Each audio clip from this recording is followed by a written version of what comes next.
Even AMU के अंदर जो है एडमिशन अब ऑनलाइन स्टार्ट हो गए हैं, यानी काउंसलिंग स्टार्ट हो गई है और काउंसलिंग के लिए जो है लिमिटेड टाइम पीरियड मिलता है, क्योंकि हर साल जो है काफ़ी कैंडिडेट जो है रह जाते हैं कहा कि हम टाइम पे काउंसलिंग नहीं कर पाए, हमें पता नहीं चला। तो वो क्योंकि क्वालिफाइड होते हैं, टेस्ट निकाल लिया होता है, सब कुछ उनका रहता है, सिर्फ एक काउंसलिंग की वजह से, उन्हें अवेयर ना होने की वजह से उनका यह एडमिशन वो नहीं ले पाते, तो बहुत लॉस हो जाता है। काफ़ी चक्कर लगाते हैं लेकिन उसके बाद भी कोई बेनिफिट नहीं मिलता है। तो काउंसलिंग प्लीज़ टाइम पे करिएगा और प्रॉपर तरीके से करिएगा।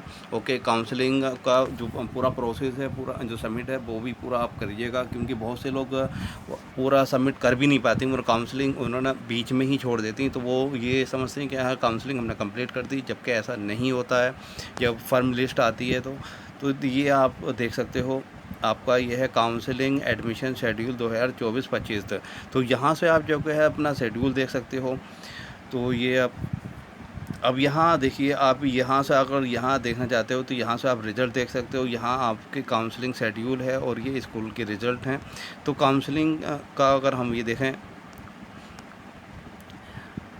सपोज़ फैकल्टी ऑफ एग्रीकल्चर्स हम अगर क्लिक करते हैं तो यहाँ एमबीए एग्री बिजनेस है। तो एमबीए एग्री बिजनेस का ये जो है फर्म लिस्ट 10 तक हो सकती हैं।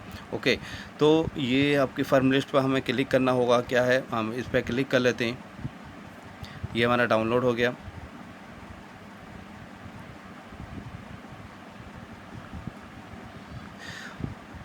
तो यहाँ जो है कॉमन काउंसलिंग है बीटेक की, BSc nursing, BSc diploma paramedical courses की, बीआरटीटी की, बीएलआईएससी की यानी बीलीव की, bachelor library and information science, this one BA for languages, MSc biotechnology, MBA, MBIB international business, MBA Islamic banking and finance, MBA hospital administration, MBA agribusiness, MBA finance management, MBA tourism travel management, MIRM, MHRM, BLLB, LLM, MSW, master of social work, MA mass communication. तो ये जो है common एक counselling की date है और ये कब से स्टार्ट हो गई है, ये हमारी 4 जुलाई से स्टार्ट हो गई है और कब तक, 6 जुलाई तक आप कर सकते हो। तो उसमें करना क्या है, आपको पहले रजिस्ट्रेशन करना है, उसके बाद फिर क्योंकि रजिस्ट्रेशन में आप अपना उसमें आप एक आईडी से अपना पासवर्ड जनरेट कर लोगे, तो उसके बाद उस ईमेल आईडी से और अपना जो पासवर्ड जनरेट करा है उससे आप लॉगिन करोगे। उसके बाद फिर डॉक्यूमेंट अपलोड करोगे, अपलोड और चॉइस फिलिंग वेदर रिक्वायर्ड। तो अपने हिसाब से आप जिस कोर्स में उसकी प्रेफरेंस देना चाहोगे वो आप फिल करोगे अपनी प्रेफरेंस के बेस पे। उसके बाद जो है 7 जुलाई से 9 जुलाई तक ये वेरिफिकेशन ऑफ डॉक्यूमेंट्स होगा, जो कि यहाँ की जो टीम करेगी, यानी जो टीचर जो कोऑर्डिनेटर रहेंगे कोर्स के, वो इसका वेरिफिकेशन करेंगे। फिर उसके बाद 10 जुलाई को resubmit whether the required of documents against rejection. अगर डॉक्यूमेंट्स का रिजेक्शन होता है किसी वजह से, जो आपने अपलोड करे हैं क्लियर नहीं है या वो ओरिजिनल आप नहीं लगा पाए, उसका डुप्लीकेट आपसे धोखे से लग गया, कुछ भी है जो भी है, तो अगेंस्ट तो आपको फिर रीसबमिट के लिए दोबारा चांस मिलेगा। आप उस डॉक्यूमेंट को है रीसबमिट करोगे, वेरिफिकेशन ऑफ रीसबमिशन डॉक्यूमेंट्स। ओके, उसके बाद 12 जुलाई से 13 जुलाई को फर्म लिस्ट आ जाएगी, यानी आपका वेरिफिकेशन हो गया है। आप अपनी फ़ीस के लिए तैयार हो जाइए।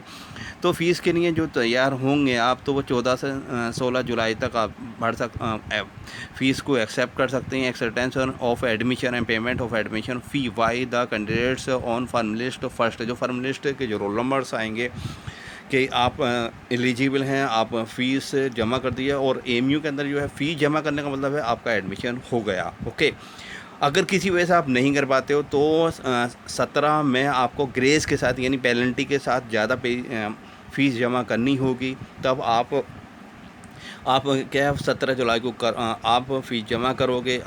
ये तो रजिस्ट्रेशन हो गया फ़र्स्ट राउंड का। इसी तरह से फिर सेकंड राउंड होगा, लेकिन मैक्सिमम आप फ़र्स्ट राउंड में कर लीजिएगा। किसी भी सूरत से आप नहीं रह पाते हैं, क्योंकि चाहे आपका नाम आप फर्म लिस्ट यानी क्लियर लिस्ट में हो, रिज़ल्ट में, या चांस मेमो में हो, या आपका स्पेशल कैटेगरीज़ में हो, नॉमिनेशन में हो, तो जिसमें भी हो, तो लेकिन फ़र्स्ट राउंड का ही आप करिएगा।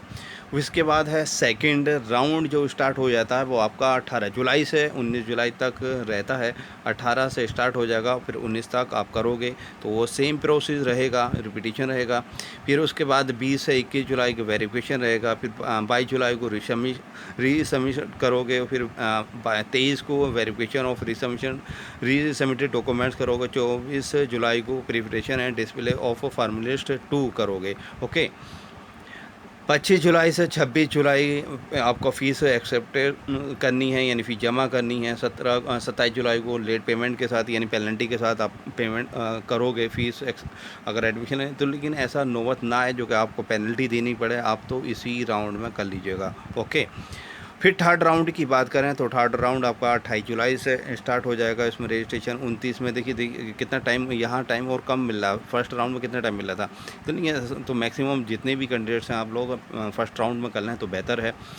और आप फिर उसके बाद 29 जुलाई में 30 आपका 30 जुलाई 31 में आपका वेरिफिकेशन होगा। फिर 1 अगस्त को प्रिपरेशन फॉर्म लिस्ट डिस्प्ले हो जाएगी, और 2 अगस्त को आप फ़ीस जमा कर सकते हो। 3 को लेट पेमेंट के साथ आपको करना होगा।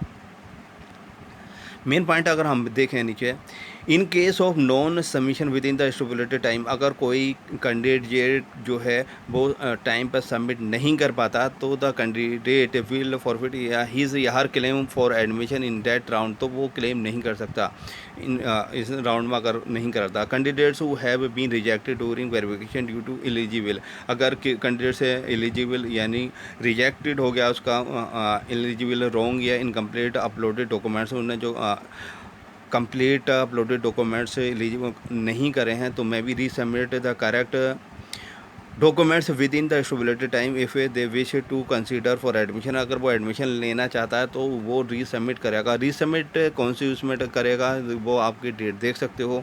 जैसे आपका रीसबमिट यहाँ पहले फर्स्ट राउंड में 10 जुलाई में करेगा, सही है। फिर सेकंड में अगर हम देखें तो रीसबमिट डॉक्यूमेंट आपका 22 जुलाई में करेगा, और फिर उसके बाद आप 30 जुलाई में करोगे। तो बहुत केयरली करिएगा, क्योंकि बहुत सारे एडमिशन सिर्फ इसी वजह से रह जाती हैं क्योंकि वो काउंसलिंग टाइम पे नहीं कर पाती हैं, क्योंकि देखिए लिमिटेड टाइम है, वो आप भी देख सकते हो। Candidates are advised to read the user manual for online registration. देखिए रजिस्ट्रेशन किस तरह से किया जाता है उसकी जो वीडियो है वो आपको डिस्क्रिप्शन में मिल जाएगी, आप प्लेलिस्ट पे भी देख सकते हो। पूरा एक एक स्टेप बताया है, available on the counselling website पर आपको मिल जाएगी for detail instruction and rules in this regard.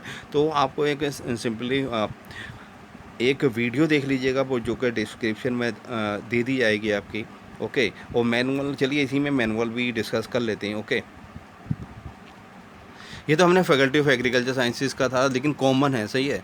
अब ये फैकल्टी ऑफ आर्ट्स खोला है तो अभी इसमें रिजल्ट डिक्लेयर नहीं किया गया। कॉमर्स की अगर हम बात करें तो देखिए यहाँ MBA यानी मैनेजमेंट, MTB और MT ये हम ऑलरेडी डिस्कस कर चुके हैं, क्योंकि यहाँ शेड्यूल वही आएगा, क्योंकि इसमें MIRM MHRM ये थे। ओके, चलिए क्लिक कर लेते हैं।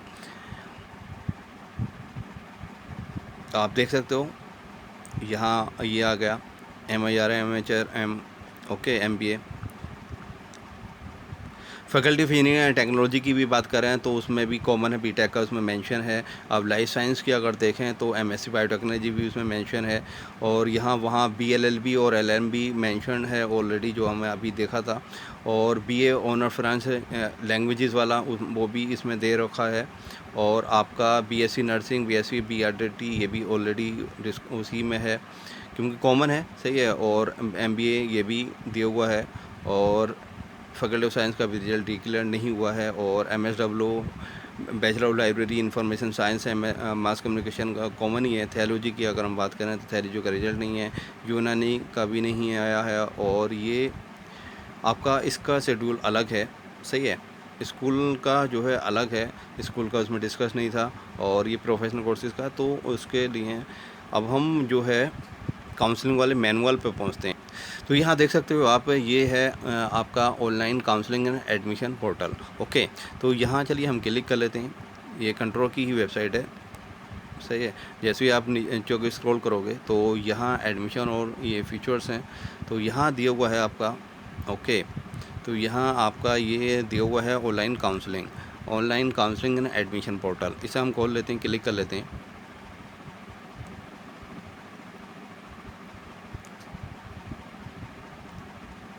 तो ये देखिए मैनुअल यहाँ दिया हुआ है, यूज़र मैनुअल। ओके, मैनुअल हम देख सकते हैं और कुछ प्रॉब्लम आ रही है टेक्निकल सपोर्ट ले सकते हैं। तो सबसे पहले हमें जो करना होगा वो हमें साइन अप यानी रजिस्ट्रेशन करना होगा, उसके बाद ही हम लॉगिन कर पाएंगे। चलिए मैं पहले साइन अप कर लेते हैं, क्या मांगता है।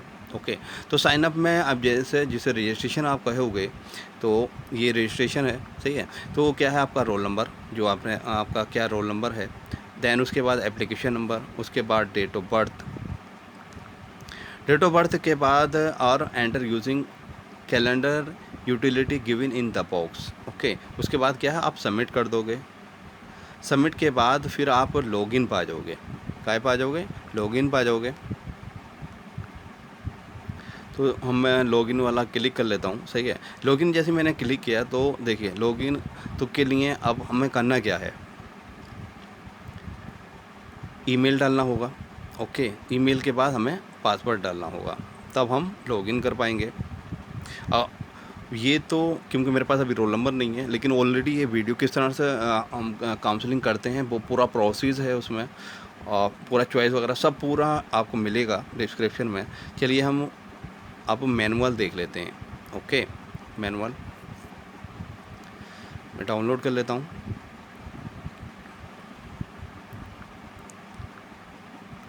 ये हो गया user manual for online registration and choice filling and admission, session 2024-25 चल रहा है, सही है। तो सबसे पहले रजिस्ट्रेशन करना होगा, रजिस्ट्रेशन आपको अभी मैंने दिखाई दिया। फिर लॉगिन, तो ये देखिए रजिस्ट्रेशन है। आपको जो है पहले सबसे पहले क्या होगा, लॉगिन करने से पहले आपको रजिस्ट्रेशन करना होगा। रजिस्ट्रेशन पे आपका क्या होगा, आपका रोल नंबर है, फिर उसका एप्लीकेशन नंबर है और डेट ऑफ बर्थ है। तो जिस आईडी से आपने फॉर्म भरा था वो आईडी आप उनके पास आ जाए, वही डालना होगा आपको। और नहीं भी है तो अगर चेंज करनी है तो वो भी चेंज हो जाएगी ओटीपी के माध्यम से। ओके, उसके बाद ये डिक्लेरेशन है आपका। रजिस्ट्रेशन करने के बाद आपको फिर क्या करना होगा, लॉगिन करना होगा। ओके, यहाँ आप लॉगिन करोगे तो लॉगिन पे अपना ईमेल डालोगे, उसके बाद पासवर्ड और उसके बाद लॉगिन हो जाओगे।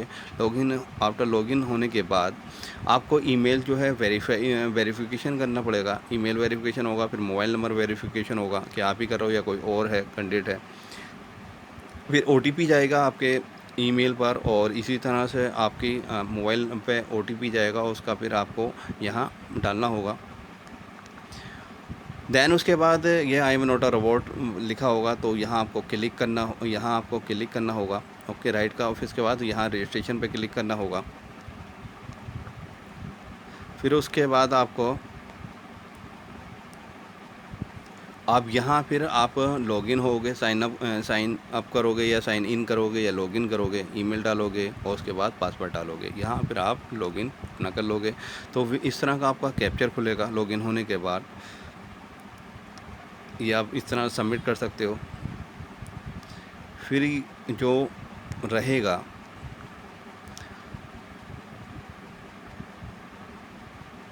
यहाँ इस साइड पर आपका नाम आ जाएगा, आपका फ़ोटो रहेगा। ओके, ये आपका अपडेट करना होगा आपको, अपडेट्स, फिर उसके बाद काउंसलिंग और उसके बाद एडमिशन। जो फाइनल वेरिफिकेशन के बाद जब आप फ़ीस जमा करोगे तो एडमिशन आपको मिल जाएगा। उसका लिए आपको पास एडमिट प्रूफ मिल जाएगा, एडमिशन प्रूफ जनरेट हो जाएगा। तो यहाँ कौन सा कोर्स है यहाँ आप चूज़ करोगे। Select course for upload document, किस कोर्स के लिए आप डॉक्यूमेंट अपलोड करने वाले हो, यहाँ ये रहेगा। उसके बाद नीचे आएंगे हम,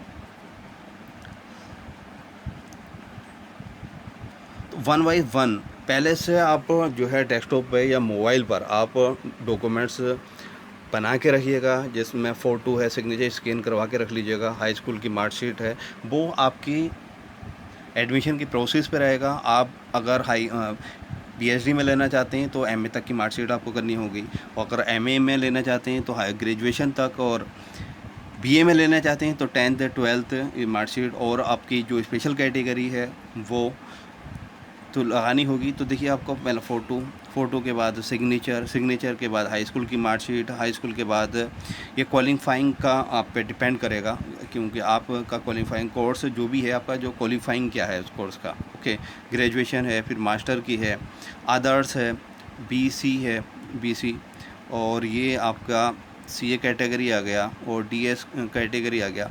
अगर और ऑप्शन नहीं है तो वो आप अदर्स में कर सकते हो, और कोई क्लेम आपको करना है, सही है, अदर्स में कर सकते हो। डेट ऑफ बर्थ का आप अदर्स में कर सकते हो, यहाँ अपलोड कर सकते हो। उसके बाद ये यहाँ से सिलेक्ट करोगे, सही है, और यहाँ से आप 1 बाई 1 सेलेक्ट करोगे, यहाँ से आ जाएगा फ़ोटो, तो फ़ोटो पे करोगे। उसके बाद आप यहाँ से चूज़ करोगे अपनी फ़ाइल, तो वो आपके डेस्कटॉप पे या मोबाइल पे पहुँचा देगा, वहाँ से आप फ़ाइल चूज़ कर सकते हो। और ये उसके बाद जो है आपका यहाँ अपलोड हो जाएगा। तो इसी तरह से आपको करना होगा। सारे डॉक्यूमेंट जब आप अपलोड कर दोगे माइग्रेशन, और आपको जो है migration certificate given by the also uploaded the क्या कलरिंग है, लेकिन हाँ एक चीज़ और बहुत है, यानी कलर्ड स्कैन कॉपीज़ चाहिए और both side of his her documents, यानी आपको डॉक्यूमेंट्स का अपना आगे और पीछे से दोनों से, क्योंकि लोगो रहता है ज़्यादातर यूनिवर्सिटियों का बैक साइड में, तो आपको वो बैक साइड यानी दोनों साइड से करना है और कलर्ड स्कैन करना है।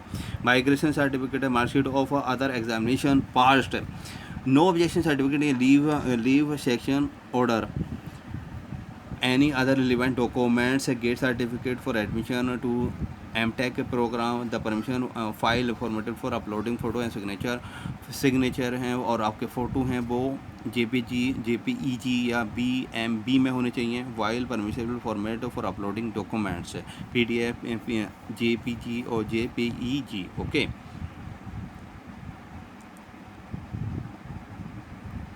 तो मैंडेटरी ये जो ज़रूरी है कैंडिडेट्स के लिए, वो हाई स्कूल की मार्कशीट सबमिट करना ज़रूरी है। हाई स्कूल की जो है वो एज ए प्रूफ रहेगा डेट ऑफ बर्थ का। Okay, marksheet of the all examination pass up to the qualifying है, कहाँ तक लगाने, क्वालिफाइंग तक आपको अपलोड करने हैं। Marksheet of all examination passed up to the qualifying examination, यानी क्वालिफाइंग तक आपको लगाने हैं। आप कोई अगर MA में लेना चाहता या MBA में MBA में लेना चाहता, तो MBA की जो क्वालिफाइंग जो है वो आपका ग्रेजुएशन है, तो ग्रेजुएशन है तो ग्रेजुएशन तक का आपको डॉक्यूमेंट्स आपको अपलोड करने होंगे। Marksheet of all semester parts and description of qualifying examination for the concern course of study, special category certificate if applicable, अगर आपने लगाया एप्लीकेबल है तो उसका भी आप अपलोड करोगे। तो इस तरह से देख सकते हैं 1 बाई 1 अपलोड करोगे। यहाँ देख सकते हो, यहाँ आप इस तरह से चूज़ कर सकते हो, photo, signature, high school marksheet, ये सब इस तरह के कैप्चर आएंगे, और 1 बाई 1 आप अपलोड यहाँ करते रहोगे। यहाँ से आप जो है, यहाँ से अब जैसे ये फ़ोटो अपलोड हो गया, तो यहाँ क्लिक करने के बाद यहाँ क्लिक करोगे, आप यहाँ दोबारा क्लिक करोगे तो यहाँ से आप आपकी जो है ये फ़ाइल खुल जाएगी। आप वहाँ चेक कर सकते हो कि मैंने ये जो फ़ोटो अपना ही अपलोड करा है, सिग्नेचर अपने ही अपलोड करें या किसी और के हुए हैं, या डॉक्यूमेंट्स मैंने अपने ही करें, तो यहाँ टोटल चेक कर सकते हो किस तरह का वो दिख रहे हैं, किस तरह का व्यू आ रहा है। ओके, तो अपलोड करने के बाद एक एक फ़ाइल करके आप अपलोड चेक कर लीजिएगा। इस तरह से आप कर सकते हो। ये 1 बाई 1 इन्होंने पूरा दिखा दिया, तो देखिए। और फ़ोटो अगर गलत हो गया तो वहाँ वो आप डिलीट कर सकते हो, क्योंकि आप चेक कर सकते हो वहाँ चेक करने के बाद। ये है अगर आपका गलत फ़ोटो आ गया या किसी आप, क्योंकि फ़ोटो आपके मोबाइल में भाई का है या बहन का है, उसका गलत अपलोड हो गया, तो अपना वहाँ यहाँ से आप डिलीट कर सकते हो, यहाँ से डिलीट कर सकते हो और दोबारा फिर अपलोड कर सकते हो। तो इसी तरह से आप डॉक्यूमेंट के साथ भी करोगे इस तरह से। उसके बाद जब सारे डॉक्यूमेंट्स वगैरह अपलोड हो जाएंगे तो आपको यहाँ नेक्स्ट करना होगा। क्या करना होगा, आपको नेक्स्ट करना होगा। यहाँ आप नेक्स्ट पे क्लिक करोगे। नेक्स्ट पे क्लिक करने के बाद तो ये आप देख सकते हो, आपका एप्लीकेशन नंबर आ जाएगा, फिर रोल नंबर आ जाएगा, कोर्स कौन सा है आपका, ओके, और आपका कोर्स नेम क्या है, और ये यहाँ लिख के आएगा सबमिटेड इन पेंडिंग। ओके, फिर उसके बाद ये है प्रोसीड, एक्शन क्या आ गया, प्रोसीड हो गया, एक्शन यानी प्रोसीड हो गया। अगर जब तक एक्शन प्रोसीड नहीं आया यानी आपको ना कुछ गलती कर दी है, तो यहाँ आपको एक्शन पे यहाँ प्रोसीड करना होगा। एक्शन पे क्या करना होगा, आपको प्रोसीड करना होगा। ओके, फिर counselling AMU control exam.com says your क्या name also appears in a nomination list in a special category, click OK to appear in a special category या cancel to continue in general category। तो आप देखिए, अगर आपका नाम special category में भी आएगा और जनरल में भी, और दोनों में ही आप देखना चाहते हो कि कहाँ से आप बुक करोगे, तो यहाँ ओके कर सकते हो, यानी your name also appears in nomination list में भी है in special category, click okay to proceed in special category. अगर स्पेशल कैटेगरी में प्रोसीड करना चाहते हो तो स्पेशल कैटेगरी में आप यानी क्लेम करना चाहते हो तो यहाँ ओके कर दीजिएगा, otherwise cancel two continue in general. और जनरल कैटेगरी में आपका आ गया है तो स्पेशल कैटेगरी की कोई ज़रूरत नहीं है। तो देखिए, आपका अगर नाम जो है जनरल में आ गया, ओके, आप स्पेशल कैटेगरी भी है आपके पास, सपोज़ करिए आपकी SC OBC कैटेगरी है या SC है, कोई भी अदरवाइज़ कोई भी स्पेशल एक कैटेगरी है, आपका सिलेक्शन जो है जनरल में भी आ गया और आपको एक स्पेशल कैटेगरी भी मिल गई, तो आप क्या, वो आपके ऊपर डिपेंड करेगा कि आप जो है एडमिशन अपने जनरल कैटेगरी में ले लें तो या स्पेशल कैटेगरी के थ्रू आप अगर एडमिशन लेंगे तो आपको ओके क्लिक करना होगा। अगर आप जनरल में एडमिशन लेना चाहते हैं, cancel two continue in general category. अगर जनरल कैटेगरी में एडमिशन लेना चाहते हैं तो आपको कैंसिल कर दीजिएगा, क्योंकि आपका फिर एडमिशन क्या है, जनरल कैटेगरी में होगा। ये दो चीज़ें थी, ओके, आपको समझ में आ गई होंगी। नेक्स्ट, ये अपलोड का ही अपलोड है, और उसके बाद देखिए प्रोसीड हो गया, सबमिटेड है। फिर उसके बाद ये देखिए, ये सबमिट हो गया, और जब वो उसके बाद उसके बाद प्रेफरेंस का आएगा, क्योंकि हर कोर्स में प्रेफरेंस नहीं होता, कुछ में होता है प्रेफरेंस। जैसे 11th में प्रेफरेंसेस की बात है, बीटेक में प्रेफरेंसेस की बात है, क्योंकि ब्रांचेस बहुत हैं उसमें, सिविल है, इलेक्ट्रिकल है, मैकेनिकल है, अब तो वो भी है आपका इंटेलिजेंस भी है, सही है, तो आर्टिफिशियल इंटेलिजेंस भी है, फॉर टेक्नोलॉजी भी है। तो ये ब्रांचेस हैं, बीटेक में है जो ब्रांचेस हैं, और ग्रेजुएशन है में काफ़ी BA BSc इसमें काफ़ी ब्रांचेस हैं। तो अपनी प्रेफरेंस के हिसाब से आप यहाँ चूज़ कर सकते हो, आगे पीछे इसे कर सकते हो, किसे फर्स्ट नंबर पर देना चाहते हो, किसे सेकंड नंबर पर देना चाहते हो, और जब क्लियर होगा तो वो इसी प्रेफरेंस के बेस पर आपका क्लियर होगा। तो प्लीज़ ये प्रेफरेंस अपना बहुत केयरफुली और सुकून से भरिएगा, कोई जल्दीबाजी नहीं है। नेक्स्ट, उसके बाद ये जो है आप फाइनली सबमिट कर दोगे अपना प्रेफरेंस चूज़ करने के बाद। यहाँ अब ये देख सकते हो, you are sure to submit your documents हैं प्रेफरेंसेस, यानी जो अपने डॉक्यूमेंट्स जो सबमिट कर रहे हैं, और आपने जो प्रेफरेंस दिया है कोर्सेज़ का, किस पहले अगर इस पर नंबर आ जाए तो ये ज़्यादा बेहतर है। जो प्रेफरेंस दोगे, once submitted you will not be able to modify your details, यानी उसमें चेंज नहीं कर सकते हो। तो इसलिए पहले पूरा इत्मीनान से, सुकून से करिएगा, क्योंकि जो जल्दबाजी नहीं है इसमें, लेकिन हाँ टाइम पर करिएगा, ये तो ज़रूरी है, लेकिन बहुत सोच समझ के करिएगा। ओके, फिर उसके बाद ये फाइनली आपको ओके करना होगा।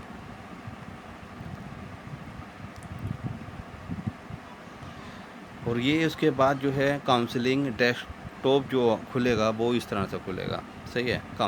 अपना पूरा प्रोसीड कर दिया, आपका एप्लीकेशन नंबर, रोल नंबर और कोर्स नेम, उसके बाद यहाँ सबमिटेड लिख के आ जाएगा, और यहाँ आपका मॉडिफाई लिख के आ जाएगा। ओके, ये आपका, यानी आपने बिल्कुल सही तरीके से किया है।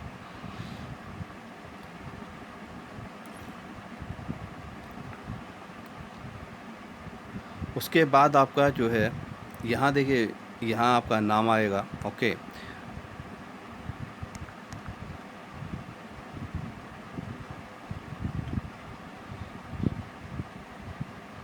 रीसबमिशन अगर ऑब्जेक्शन लग जाता है तो उस केस में है, सही है। जिसका नहीं आता ऑब्जेक्शन तो उसे कोई ज़रूरत नहीं है। अगर ऑब्जेक्शन आता तो उसमें आपको रीसबमिट करना होगा, तो ये फाइनल रीसबमिशन है, यानी दोबारा आपने सबमिट करा, फिर ये आपने डॉक्यूमेंट वगैरह अपलोड दोबारा किए हैं। ओके, इस तरह से फिर उसके बाद आप अपना देख सकते हो, नेक्स्ट दिन उसका वेरीफाई वगैरह लिख के आएगा। ओके, और जिस पे वेरीफाई नहीं आएगा यानी वो रिक्वायर्ड, देखिए रिक्वायर्ड है, आपको दोबारा सबमिट करना होगा दिस वन और दिस वन। इस तरह से आप चेक कर लीजिएगा और फिर उसके बाद आप अपने डॉक्यूमेंट दोबारा रीसबमिट करोगे।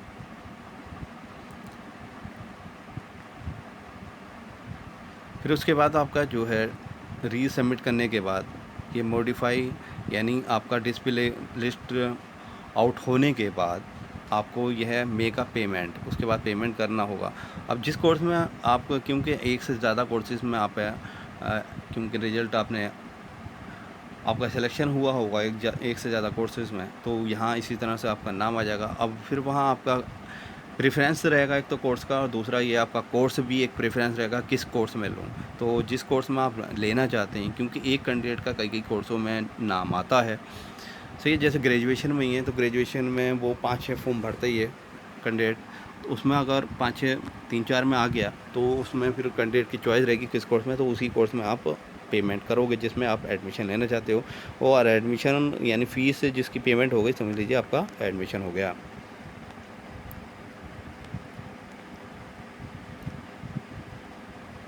अपग्रेडेशन इन नेक्स्ट राउंड, और यहाँ आप अपग्रेडेशन कर सकते हो अगर आपको प्रेफरेंस जो आपने दिया था जिसमें आप इंटरेस्टेड हो तो प्रेफरेंस मत दीजिएगा, क्योंकि आपके हिसाब से अगर मिल गई है ब्रांच तो यहाँ आप are you willing to further upgrade in your saved preferences if applicable.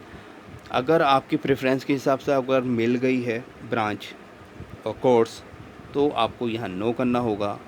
और आप चाहते हैं यार अपग्रेडेशन हो जाए, मेरा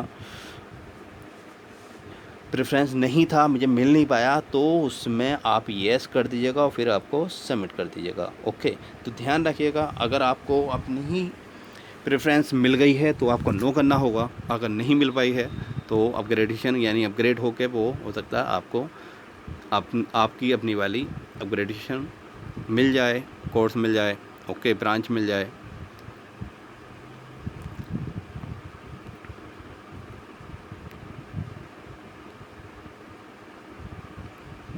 उसके बाद देखिए, आप जब जनरेट करोगे यानी जब फ़ीस आप जमा करोगे तो ये रिसीव्ड आपको मिल जाएगी, और ये आपका एडमिशन की आईडी आपको डाउनलोड करनी होगी, जनरेट हो जाएगी।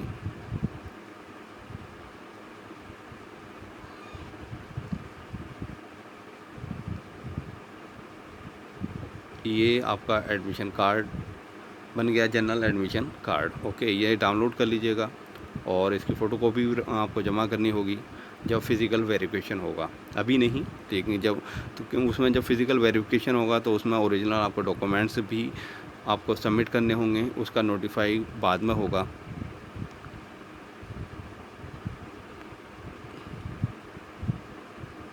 ये पूरा प्रोसेस था। अगर कोई भी अदर क्वारी हो तो आप पूछ सकते हैं, मैं उसका रिप्लाई ज़रूर दूंगा, क्योंकि बहुत लिमिटेड टाइम होता है। मैं सोचता हूँ क्योंकि बहुत सारी एप्लीकेशन आती हैं और हर साल आती हैं कि हम काउंसलिंग टाइम पे नहीं कर पाए थे, हमारा वो डॉक्यूमेंट अपलोड नहीं हो पाया था, हमें पता नहीं चला था, इस तरह की क्वारी, इस तरह की एप्लीकेशन है बहुत, उनसे यही कहा जाता है कि यार एप्लीकेशन आप मूव कर दो, लेकिन होता खैर नहीं है, सबमिट होती है वाइस को, लेकिन वो क्योंकि जनरल जो इंस्ट्रक्शंस जो रहते हैं तो वो अपॉर्चुनिटी वाली जो बात रहती है वो सबके लिए इक्वल रहती है। ऐसा नहीं है कि आपका छूट गया तो आपको दे दिया जाएगा, क्योंकि फिर वो एज ए जनरल ही एक्सेप्टेंस रहती है सबकी। आपका छूटा है तो आपकी लापरवाही की वजह से छूटा है आपका एडमिशन या किसी वजह से भी, तो ये जो है क्योंकि ऑनलाइन है, आप अपने घर से भी कर सकते हो, आप ये एक्सक्यूज़ दे नहीं सकते कि हमारी ट्रेन वहाँ से आ नहीं पाई थी, अब रिजर्वेशन नहीं था, तो इस तरह का तो कोई है नहीं।